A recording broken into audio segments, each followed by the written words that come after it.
Christians worship God by offering a holy nation with liberty and justice for all.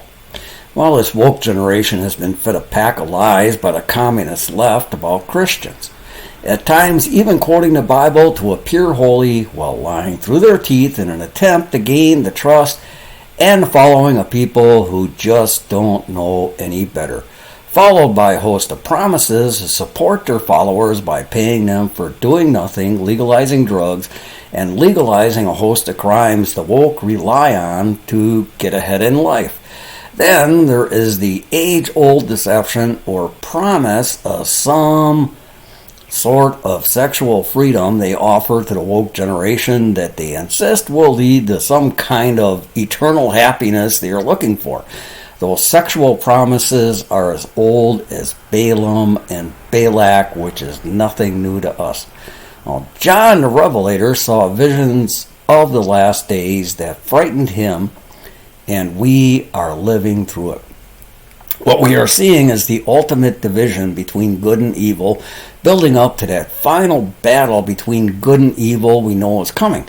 What we need to do is present facts in such a way the woke generation can make the informed decision and educated decision they need to make in this coming election. And that's the elections from president all the way down to, city council and everything. First off, we all know no one is perfect. That is why God had to send his son to die for this world, because we all make mistakes and we all sin and we all deserve to die, which is basic Christianity. So we are not going to expect perfection in anyone who represents us in any capacity of government, from a local council member on up to the President of the United States. They all will have flaws. But is that person correctable? And who do they surround themselves with for spiritual counseling?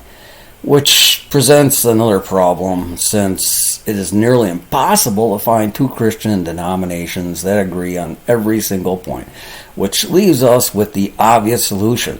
We need people who concentrate on a handful of basic beliefs and who will never attempt to force their personal beliefs on anyone, which is very important when people are elected or appointed to positions of power.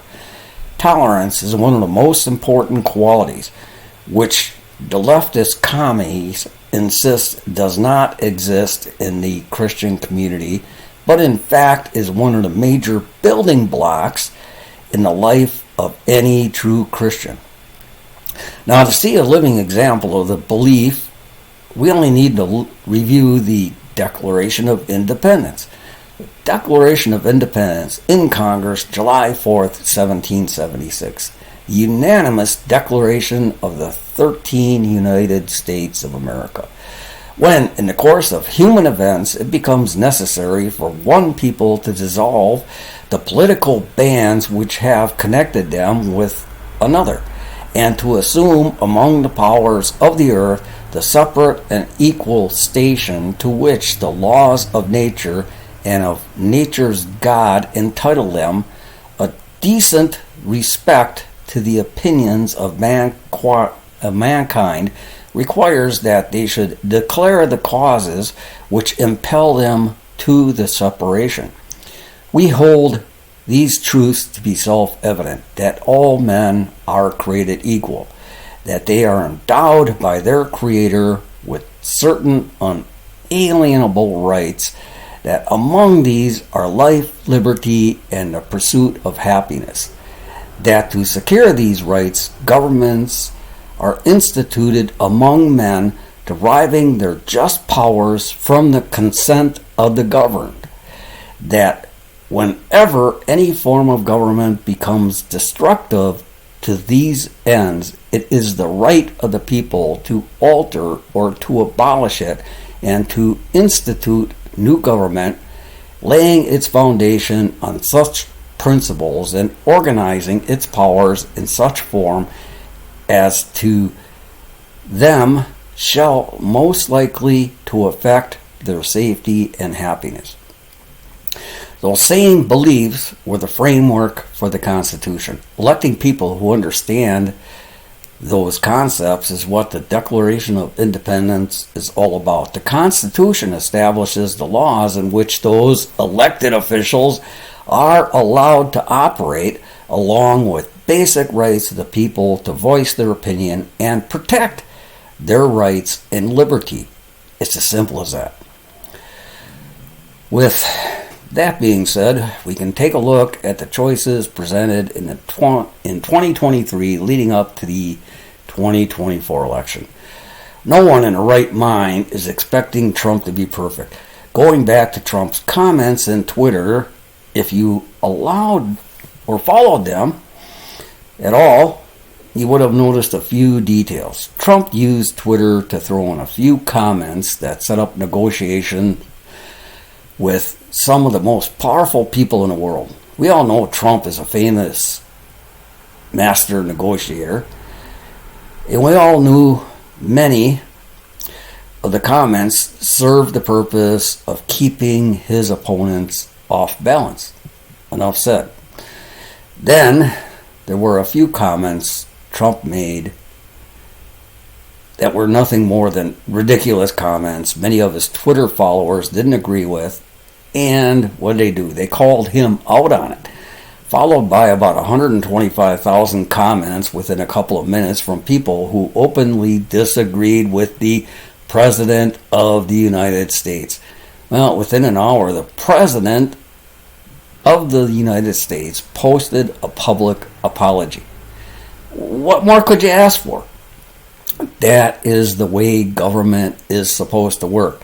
Two-way communication and solve the problem within hours. Now, children are a picture of the quality of their parents. In the old days, a farmer taught his children how to farm. A blacksmith, printer, storekeeper, hunter, rancher, whatever the family business was, those qualities were handed down to the children. Trump learned real estate investment from his father, which branched out into real estate construction. The American dream, to see your children accomplish more than what you were able to achieve. Trump's family learned investment, real estate business, and more, all under the framework of the law and the Constitution. Now, time for a comparison. What did Joe hand down to his family? We see his brother, as well as his son Hunter, involved in deals with some of the most notorious foreign figures, many of whom are considered enemies of the state. We can branch out into taxes at this point. Congress demanded and obtained all of Trump's tax returns for a number of years. Let me remind you, it is the American way to pay only your fair share of taxes, which of course includes a number of tax deductions which in reality are geared to fuel the economy. A business can either keep the cash and pay taxes on it or choose to invest in tax deductible purchases such as equipment, hiring additional workers, consultants, and the list goes on and on and on. Now, those purchases and deductions help fuel the economy, which is what Congress found in Trump's tax returns. See, Trump understood tax laws and the opportunity to use deductions to fuel the economy, which is why we saw Trump fuel an economy like never before with deductions and tax laws that affected the entire world for the good of all classes, rich and poor. Trump proved he understood how to make a system that worked and benefited major corporations as well as small businesses and everyone who worked. Trump understood how a few changes allowed every business to be more productive, more competitive, and those changes benefited everyone around the world. On the Biden side, we see a total lack of interest from Congress in Biden's tax returns for the time being. Even though an investigation for impeachment has begun, it has not gotten into those tax records. There is, of course, other investigations into Biden's son with a long history of tax evasion. The IRS has uncovered $17 million in income from foreign governments that was never claimed as income, as well as $1.2 million in back taxes owed based on tax deductions claimed for payments for drugs, sex, and other related deductions that were never legal in the first place. So if we look at taxes, we see two different stories from two completely different worlds, which leaves us with evidence to examine when it comes time to make the choice who to vote for. Media on the left has been filling the airwaves and internet with claims that if Trump is elected, he will destroy our democracy. Are those claims true? All we need to do is take a look at what Trump did as president and what has happened since Biden took office. Part of a good government is to allow businesses to operate, to create jobs, and all within the framework of laws, rules, and regulations that are already on the books to protect the health and security of the American people. One of the things Trump did was to open up oil production in the U.S. Now, let me just remind you that oil production in the U.S. is highly regulated, and probably it has to be the safest and best in the entire world. So when Trump opened up oil production all around the world, it meant the U.S. was selling oil to the world, which not only lowered the price of fuel, which brought down the price of trucking, but the price of every product that relied on trucking. Income from oil sold all over the world brought in tax revenue, which meant other countries were paying taxes for us. It couldn't be any simpler than that. Inflation was in check, and Trump had the world paying what the government needed to operate. Simple plan. What was Biden's plan? On his first day in office, Biden cut oil production, which raised gas prices, which increased the price of everything, as well as cut tax income from other countries, which shifted the tax burden to the average American taxpayer, as well as every business in the U.S., which added to inflation. Now, to deal with inflation, what did Biden do? He increased interest rates, which was passed on to the average consumer that made inflation worse. Now, we could go on with another dozen or so examples showing how Biden created runaway inflation, but let's only look at one additional detail. In his speeches, Biden insists his Bidenomics solved inflation and helped the economy. That speech was parroted by every single woke news network. A trip to any supermarket or any store tells us a different story. Everyone sees the truth after scanning their purchases, and the total flashes up. The truth does not lie. Cold, hard figures do not lie.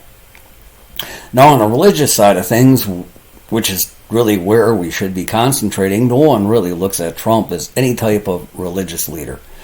And no one should.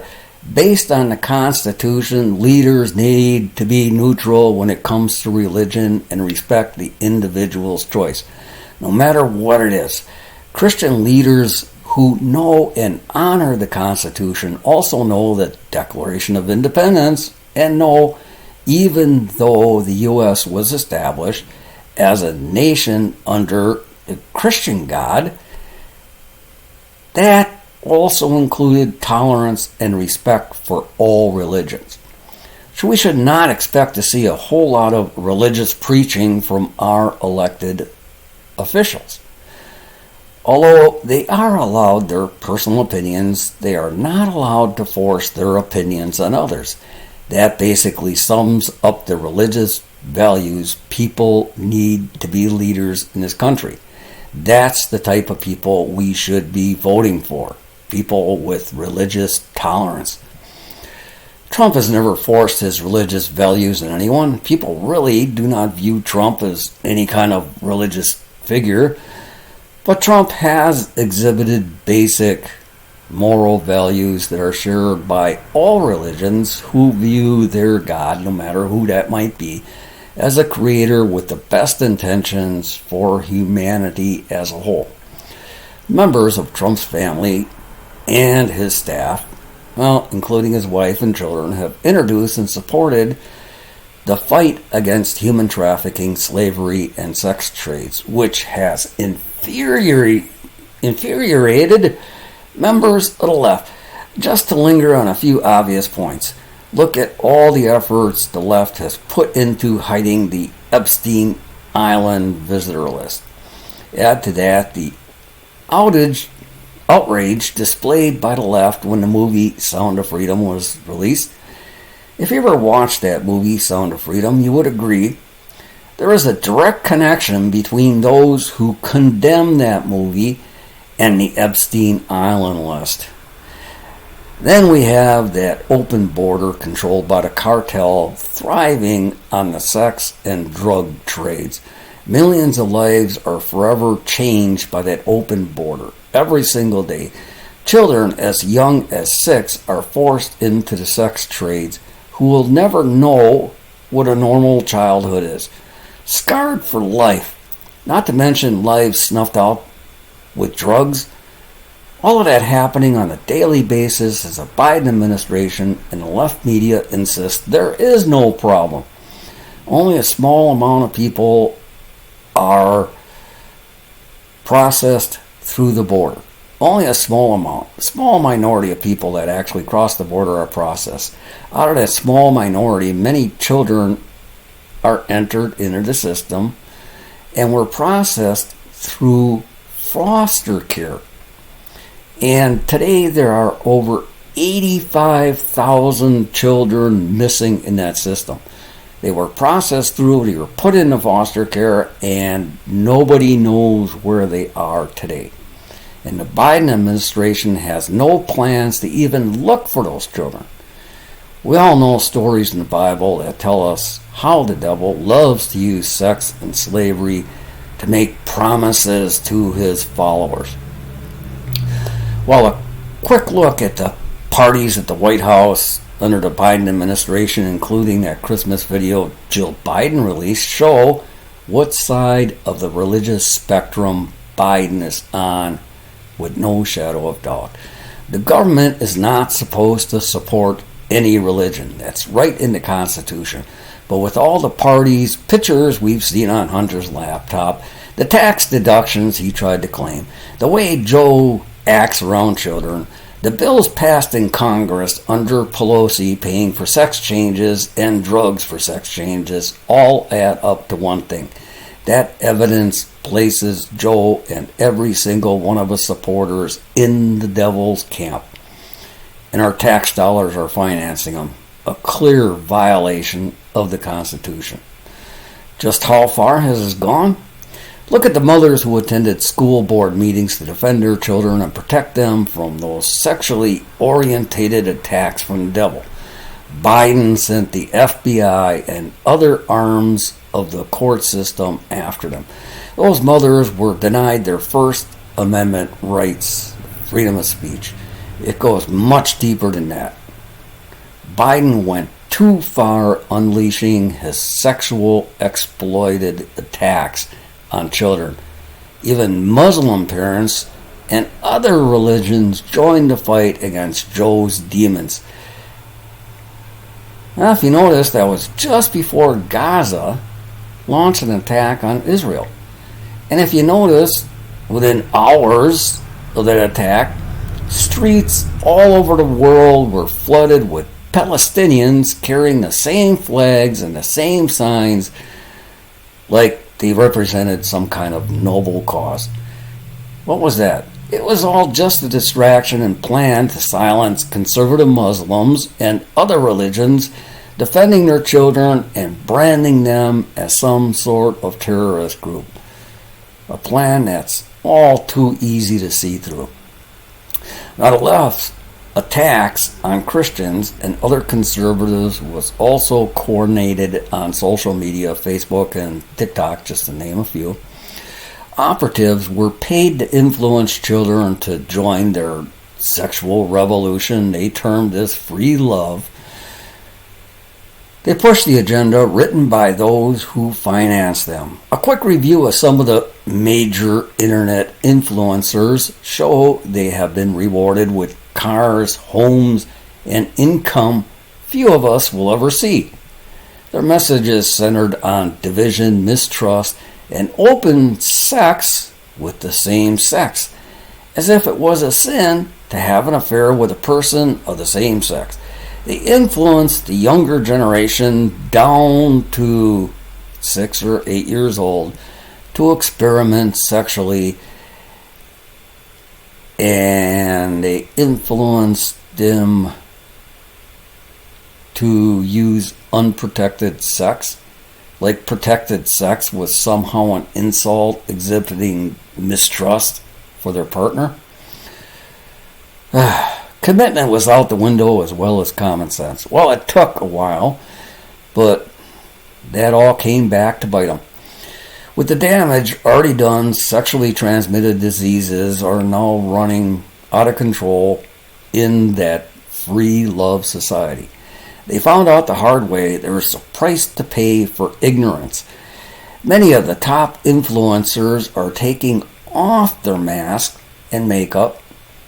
Now you have to ask why they preferred to dress up like demons to deliver their messages in the first place. Anyway, with their mask off, they are delivering a new message. Well, they noticed something was not right. They claim no one ever told them about the risk they were taking with unprotected sex. They finally realized their mistakes, and a few are trying hard to correct their mistake. But we all know that social media is geared to restrict their new messages to a very limited audience. Just another tool the devil's using. We do need to recognize and honor the few influencers who decided to give up the riches offered by the Satanists to spread their concepts of free and open love and come out with the truth. We know it's not an easy decision for them, and they do deserve our support.